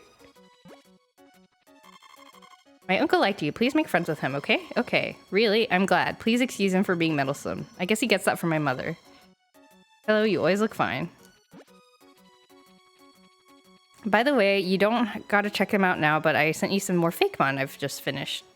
I'm blowing through these, and honestly, I'm so happy. I really feel like I'm making up for the 2 months I was unproductive. That's great. I mean, sometimes you kind of just have to wait until... I don't know. Especially for something as creative as, like... Ah! Time travel. As something as creative as... you know, coming up with designs for like a thing. Sometimes you have to wait until it kind of hits you, you know? Finish my Pika clone! Oh, that is a very important part of the Pokedex. Okay, I shouldn't have grabbed this mushroom. You know what? I'm going to... Oh my god, thank god for time travel. I'm just gonna go talk to the girls. Where is girl? Oh my god! Is this like her husband's grave or something? You okay? Oh, hey, Maria. I left church because it seems to wash my mind. Ah, mind bleach.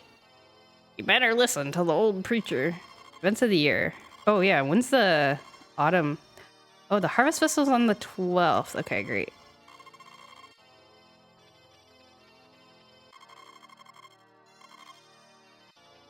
Where is Nina? She in the flower thing? Are you in here?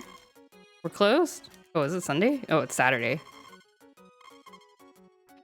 Where's Nina? Are you in the thing? In here? Oh, hello, children. We can gather many things in the mountains. I want to sell them, but they won't allow a little kid to go to the mountains alone. Ah, that's why you came looking for an egg. I always pray that I can be a grown-up very quickly. No, you don't. Stop that. Hey, it's strange. She's always here by now. Oh no, it's nothing at all. He's talking about Nina's mom. Oh, they're gonna meet up for a date. But Nina's mom is hanging out at the grave of her husband. Whoa. Oh man. Bro. Your girl's still thinking about her first love.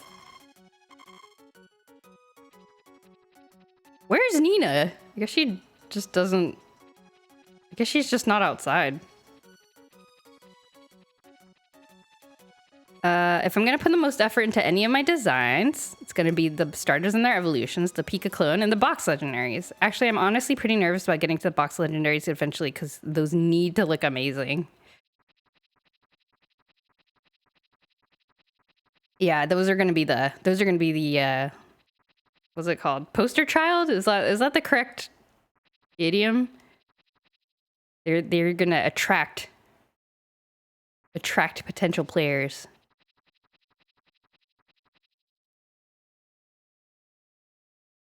Pet the cow. Oops. Pet the cow. Good girl. Yeah. And you have my grass ready to harvest. I already know what I want them to be, but how they're gonna look is gonna be a whole thing. Ah. That's always the hard part, isn't it? Like, really figuring out the details.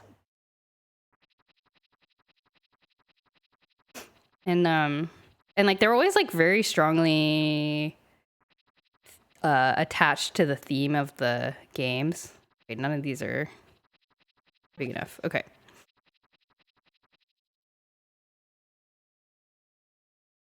Been almost 2 weeks on each of my starters. I can only imagine how long these two will take me. But it'll be worth it, I think. The time spent on them will be worth it. You want to feel confident about something as important as the legendaries. Okay, it's sunny tomorrow. Okay, great. Go to sleep.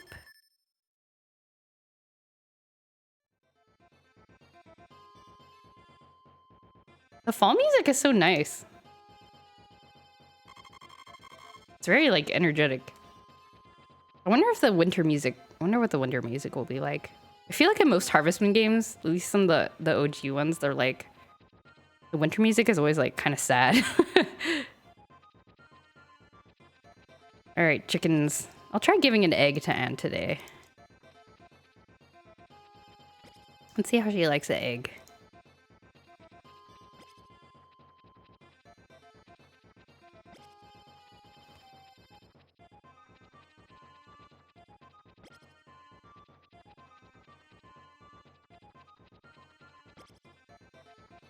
Okay.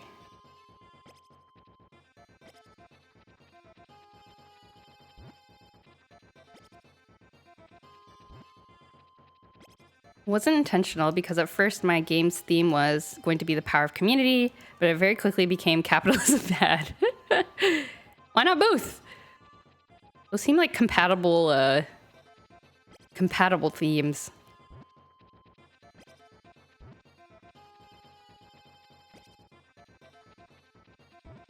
Who is the composer for this game? Top tier farming music. Okay, let's grab this. The winter music in 64 is really sad. I always had trouble getting through winter in that game. Yeah, like the 64 winter music is like really... I don't think I remember it well enough to hum it, but I can hear it in my brain. And it's just like kind of depressing. Sounds very depressing. Oh, it's Sunday. People gonna be standing outside. Dang it! Anne's at church. Keep forgetting. Keep forgetting Anne goes to church. Bringing an egg to church.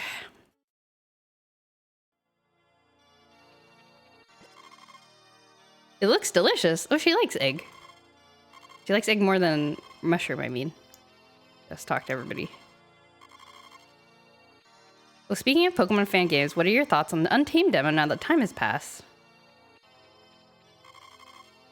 I don't know. I don't think my opinion has changed since I played it on stream. I think it's pretty, like... it was a very well-made game. I loved the art. I loved the Fakemon. The story seemed very interesting. I don't know. It was a high production value. It seemed quite polished. The demo, at least. I don't know. Yeah, I don't think my opinion has changed. It left a good impression on me, and it remains. The impression remains good. The whole time they were breaking up with me, that song just kept going for like 2 hours. Oh wait, I missed a chat. I was like, oh, who's breaking up with who?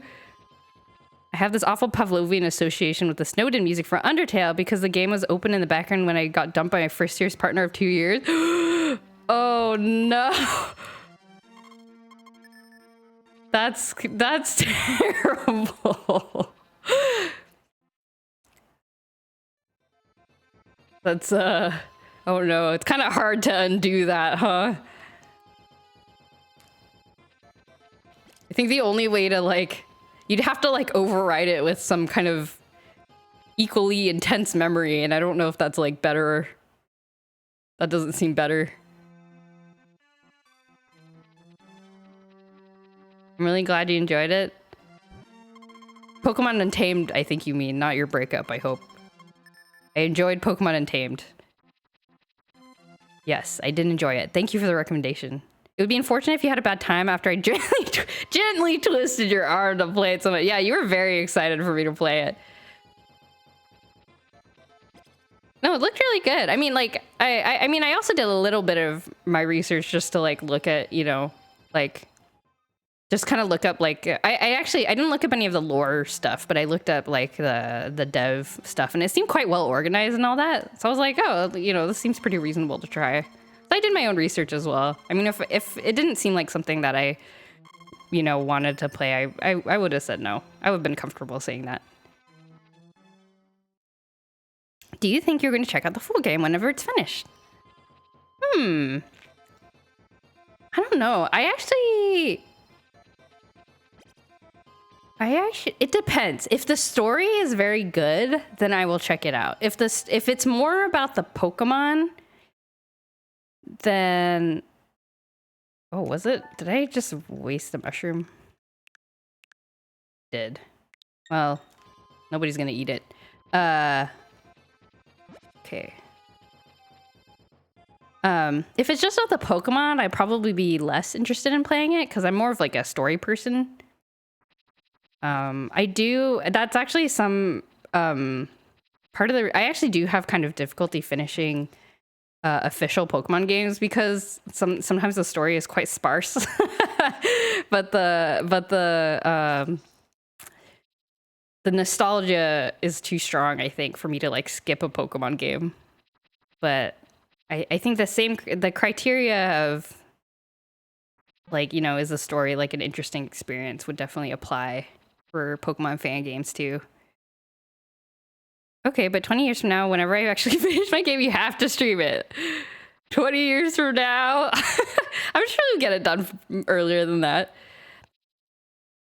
Will I even be streaming 20 years from now? When I'm 20 years from now, I'm going to be like 50 something. Makes sense. The demo certainly seems like they have a lot of plot seeds laid out, so I'm confident. Yeah, that's what it seemed like. Like I was pleasantly surprised by the character depth they seem to be going into. So yeah, I'll see. I'll probably wait a bit, maybe wait for like a couple of reviews to come out or something and see if I can kind of get a sense for how people feel about it, and then I will consider it. Okay, nothing else to do. Let's go to sleep.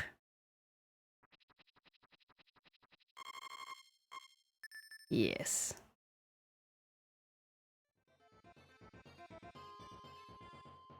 Okay.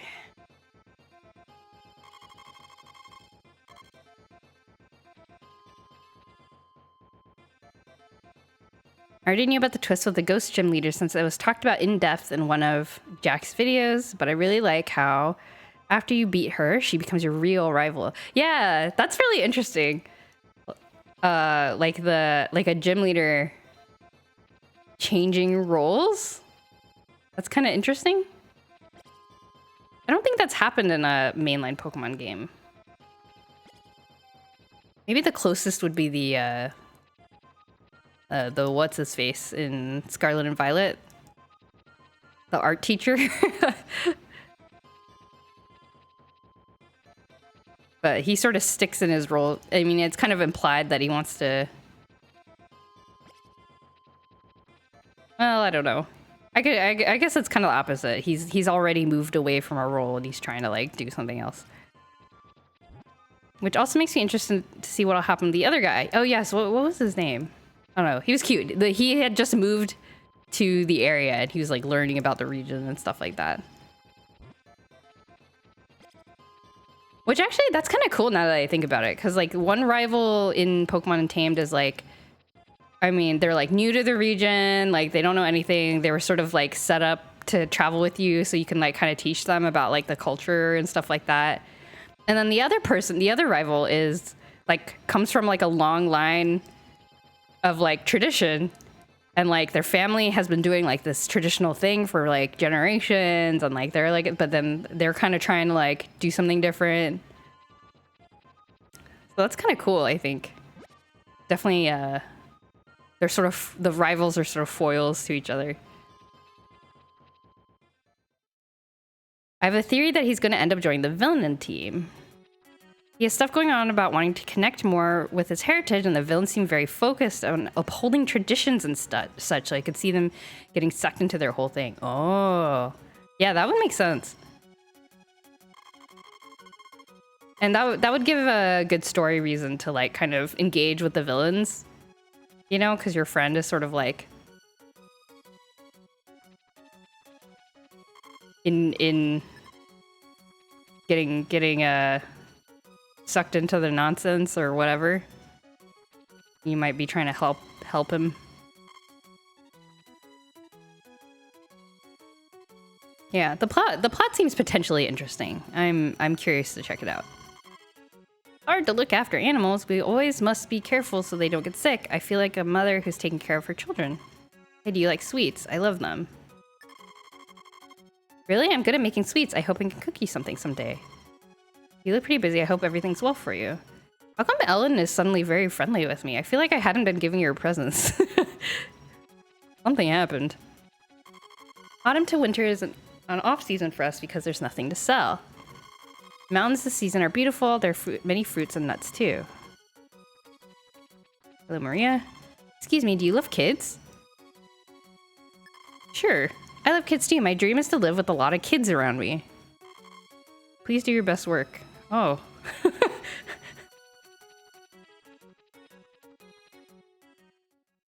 Yeah, I actually have that going on with my own rivals, or at least around the earlier themes of community, because one of them is a local who loves the nature of the region, and the other is a stuck-up foreigner who thinks he's gotten trapped in the shitty boonies. Ah, there seems to be a lot of room for character growth.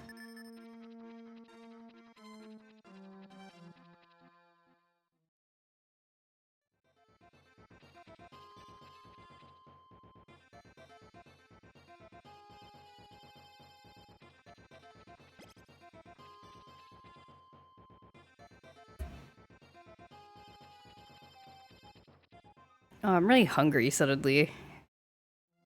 What do I do? I think it's because of all these mushrooms.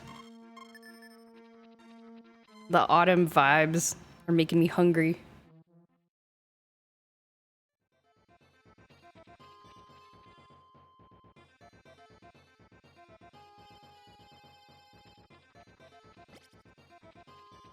Honestly, you've brought up a lot of things that I also feel strongly about, so I guess my goal now is just to make a game that you'll enjoy playing. I mean, I think that is the goal, I guess, right? Like... Oop. Is it 5? They fish? The fishing person is still here. Interesting. Okay, good to know. I mean, that is the goal. Like, in the end, like, you make a game because you want people to enjoy playing it. I think that's a good, like, metric to have, you know? Like, well, especially if it's, like, somebody that you know. Like, will so-and-so enjoy playing it? It's a lot easier to visualize, like, will they like this part or will they not like this part? Oh, it shows the number of fodder I have. This would have been useful for me to know earlier. That I wouldn't have been caught off guard. Okay. Can I cut these? No, these are not long enough. I'm having trouble balancing, like, I want to get feedback on ideas, but I also don't want to just spoil the entire game for all the people who will want to experience it when it's done. Yes. That's the difficult part, huh? It's, I feel that when I DM, like, tabletop role-playing games, it's like, I have no idea whether this thing that I'm planning is going to be enjoyable or not. But the problem is the only people that I could ask for feedback are my players, but I cannot tell them what I want to do because the whole point is for them to not know what I'm planning. So it kind of just has to happen retroactively, which is probably not tenable for like an actual video game.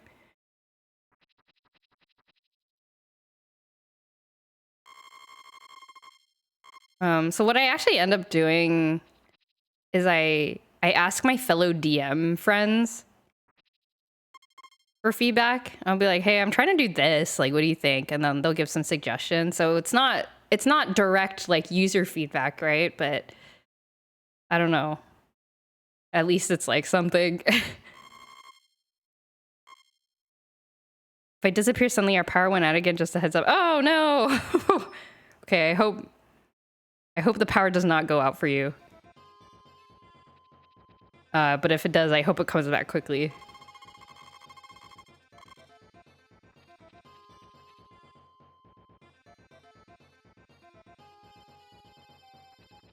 Okay. I think since I moved to California, I don't think I've ever been in a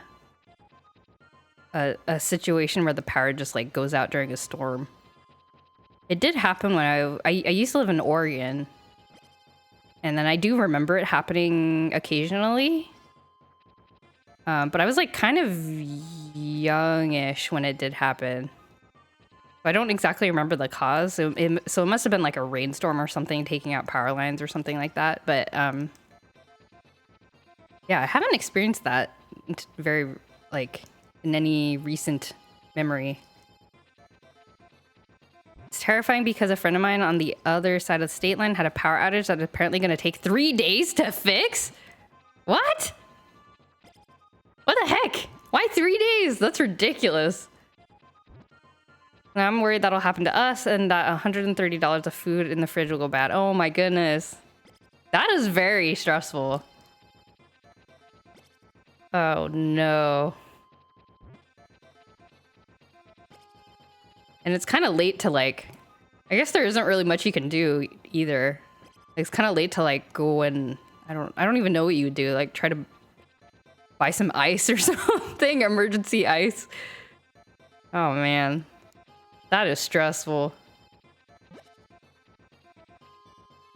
No joke, we came home, put the groceries away, and an hour later the power dropped. Oh boy, consume it all. Hibernate. Absorb it into your bodies. Oh man, if only food worked that way. Went out for like half an hour at a time, 3 times. Oh, that's scary. Oh boy.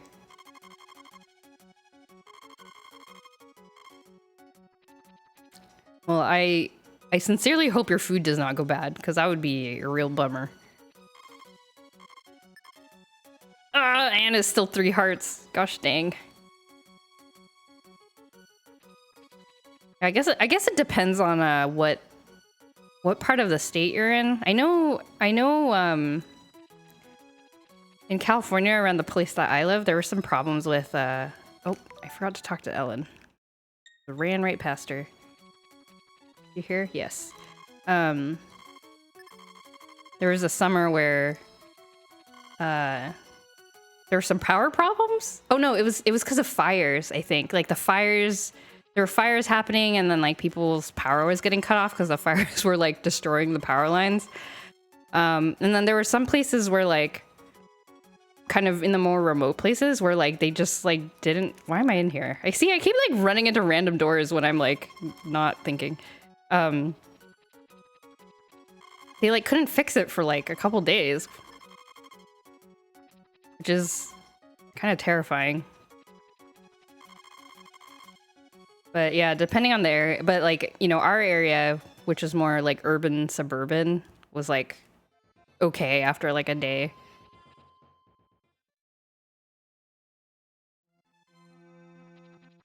Tornadoes are pretty common, so storms causing outages is pretty frequent. Yeah, so hopefully it's like a thing where like your local infrastructure is at least equipped to handle the problems.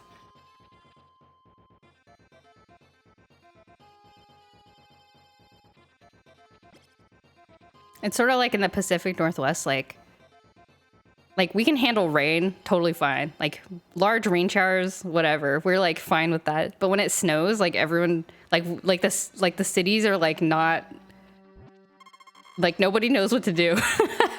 Or there's like no, you know, it's like hard to like execute on a plan because it happens so infrequently. So like when there's an emergency that's like snow related, it like takes a real long time to resolve. So hopefully the frequency means that, I don't know, things get resolved fairly quickly. I do remember when I was little, though, like when the power ran out, I used to get really excited, which is, I guess, an advantage of being a child that doesn't need to think about the consequences of the power going out. But I used to get really excited because my parents would light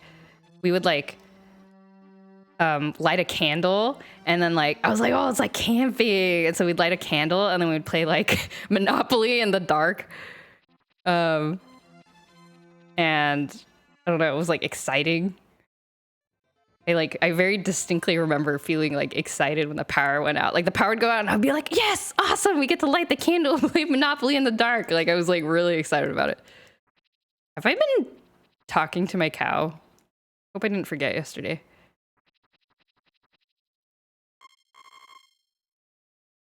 I want you to know that I have not picked up my tablet pen once since I hopped into your chat. All my friends, the practice landscapes have been completely usurped by me being charming. Oh gosh. Well, I am sorry. But thank you for. I'm glad you're having fun in chat. I'm glad, and it is nice chatting. I am sorry that your your art practice plans have been derailed. But I do, that is relatable. So one of these days I am going to learn what the correct, like what fully grown grass looks like, so that I can harvest it without having to test. Okay, I think we're good. Should I go talk to Eve? I don't have any flowers to give her, but I can talk to her.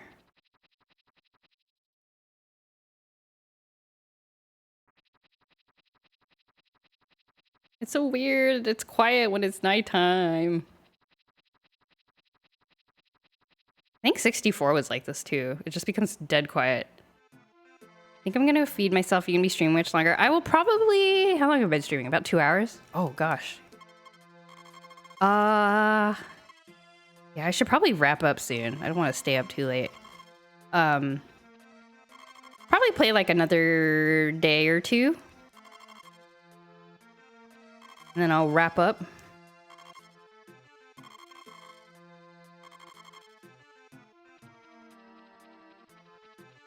I have a question.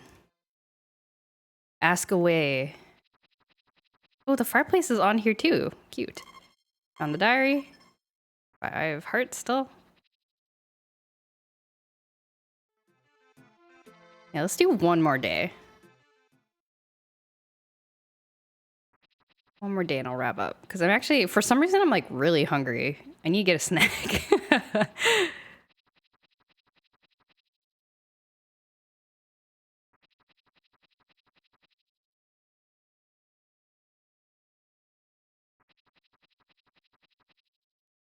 And this has been established that you and I have similar opinions on game design, or at least Pokemon game design. What are some things from existing games that you either miss and want to see return, or that you dislike and want to see removed or reworked?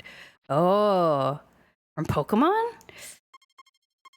Oh, I mean, the first thing that popped into my mind was I really liked the puffin making mini game on the DS. I think it was Black and White that had it. I can't remember. I was like, I miss making puffins. But that's probably not a super helpful answer. What do I like? Actually, one thing that I really liked that I feel like could have been evolved on more was the phone call system from Gold and Silver. I liked, for some reason I liked that. I think because it gave me a sense of like some sort of ongoing relationship evolved upon. Yes, no pun intended. It gave me a sense of like relationships, I guess, in the world. I'll say off the bat that HMs will not be a thing. Okay. Yeah, I think how the modern games have been kind of removing the need for HMs is a good thing. But yeah, I liked the phone call aspect, like because even though it didn't really like mean much, it kind of gave the illusion of like relationships, like you're like kind of keeping up with your friends or you're like making friends as you travel across the world, which I think is a kind of a cool part. It's an aspect of an adventure that I think doesn't get explored too much in Pokemon games. Like you basically start out with your friend group and they stay your friend group the whole time, like in most Pokemon games. But I like the idea of like kind of meeting minor people along the way, not just like the gym leaders and stuff, but like, you know, you can call them and like chat with them. Oh, I guess like Undertale kind of has that. So I don't know, like you get like a little bit of dialogue here and there. I don't know, I remember liking that. I've played Crystal and Silver so many times and I've never really paid attention to the phone stuff. Oh, really? Maybe that's just me. I remember being a kid. I mean, I also played it when I was like a kid. So I might just be... It may hit different now that I'm much older. What else? What else did I like? I mean, of course I like... Oh, Anne has 4 hearts now. Yes. Okay. And of course I like the Pokemon following along behind you and you can like turn around and talk to them and check their mood and things like that. But that seems like a pretty... I mean, Pokemon Untamed had that as well. Oops.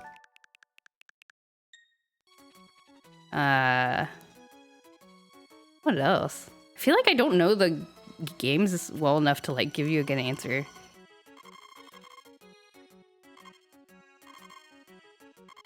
How much of the actual ability to call random characters and how much is a desire to see more characters to be actually important to the story? I think it's less about being important to the story and more about like having like little interactions that aren't just plot based. Does that make sense? Like, it's like, oh, I want to feel like I'm friends with them, I guess. So it's not more like it's not about seeing them. It's more like a deeper relationship with a friend to characters, I think. Like, they don't necessarily need to do anything, but I wish I could get... I think it would be fun to see, like, more personality things from characters. Like, I think Scarlet and Violet did, like, a pretty... Like, the way they showed off the characters, I think, is kind of more in the direction I'm thinking of. Like, just kind of little, like, interactions that aren't just them, like, moving the plot along, but are them, like, you know, just being kids and acting on their personalities, and they have their own things that are going on, and they're, like, commenting and stuff, and bantering with each other. I don't know. Like, I like that. The teachers especially, yeah. In some games, after you beat a gym leader, you can find them in random places just living their life. Yeah, exactly. You know, they like move around in the world, you know? They're like doing stuff in their life like that are not relevant to you, the protagonist. They're just like doing things.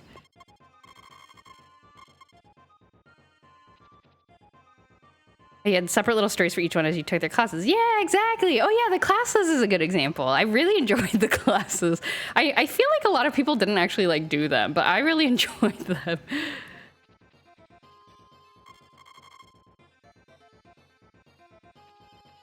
Oh, she wags her little tail when you brush her. So cute.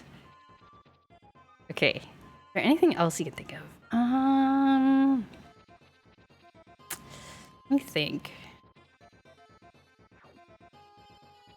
The other thing that comes to mind is the hideaways in Ruby and Sapphire. But I actually didn't do a whole lot with those. I thought that they're kind of like cool in theory. Like, I get to like, I have like a house in the Pokemon world. I'm not just like a wandering nomad that like sleeps in Pokemon centers. I think there, but I didn't actually play with that a lot.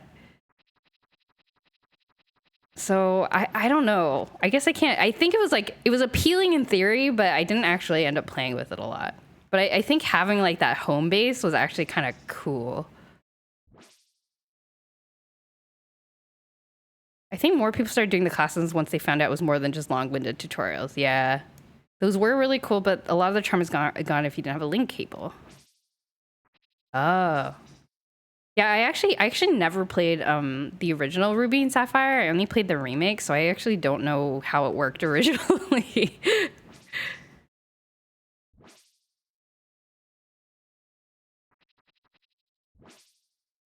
Is there a point to cutting all this? It'll just all... The weeds will all go away in the winter, right? This could fit very well with the setting. What about ability to set up a camping tent and you can decorate inside of it?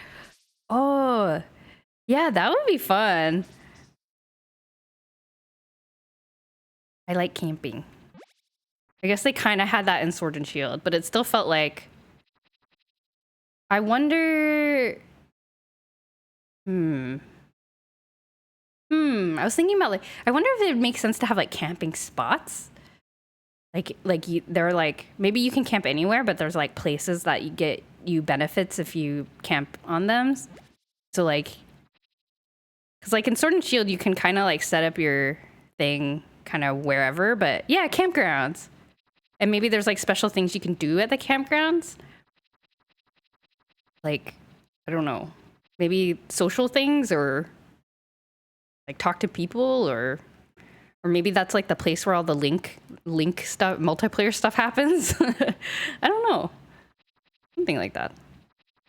Kind of like that other thing no one did in Scarvia where we could decorate your picnic table. Yeah, like, that was not something I spent a lot of time doing. So, yeah, I guess that would be the key thing is, like, how do you motivate people to decorate?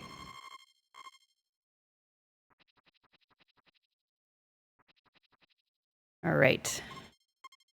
6th of fall. I think I'm going to end it here. I've been streaming for, yeah, a little over 2 hours. So I will end it here so I don't go to sleep too late. Tomorrow, what am I going to do? I was thinking either starting... So I want to do something other than Harvest Moon tomorrow.